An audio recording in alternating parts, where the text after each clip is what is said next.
নমস্কার। আজকাল আপনাদেরকে ভিখারি সম্পর্কে একটা পরিচয় করাতে চাই।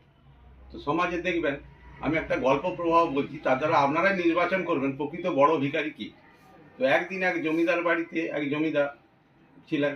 তার বাড়িতে একটি ভিক্ষুক যে ভিক্ষা করছে, অনেকবার ধরে সে তার দুয়ারের সামনে ডাকছে যে বাবু কিছু ভিক্ষা দেন, বাবু কিছু ভিক্ষা দেন, বাবু কিছু ভিক্ষা দেন, ক্রমাগত বলে যাচ্ছে। কোনো সাড়া শব্দ না পেয়ে সে ধারে পাশের জানলা দিয়ে উঁকি মেরে দেখে যে জমিদার নারায়ণের সামনে বসে পুজো করছে, এবং পুজো করতে করতে প্রভু নারায়ণকে তিনি বলছেন যে হে প্রভু, আমাকে আরও প্রচুর জমি জায়গা দাও, আরও সোনা দানা দাও, আরও অর্থ দাও, আরও টাকা দাও, আরও সব কিছু দাও। তো সে ভিখারি দেখে টেকে সে ঘুরে চলে যাচ্ছে, ফিরে যায়।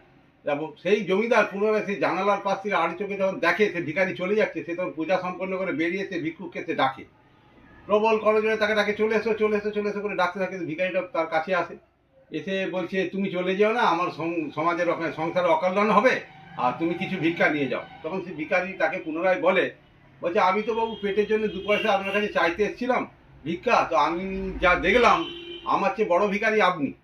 হ্যাঁ, তখন জমিদার বলছে কেন এই কথা বলছো? তখন ভিখারি বলছে দেখুন, আমার কিছু নেই, আমি দুমুঠা খাবো বলে আপনার কাছে 2টা টাকা ভিক্ষে চাইছিলাম, 2টো পয়সা চাইছিলাম। তো আপনার তো সব কিছু আছে, তারপরেও আপনি নারায়ণকে বলছেন আমার আরো জমি দাও, আরো ধন দাও, আরো দৌলত দাও, আরো টাকা দাও, আরো সোনা দাও। তাহলে আপনি বলুন, আপনি বড় ভিখারি না আমি বড় ভিখারি? তো আমার এই জন্য লজ্জা লাগলো আপনার কাছে ভিক্ষা চাইতে, এই জন্য আমি এখান থেকে চলে যাচ্ছি।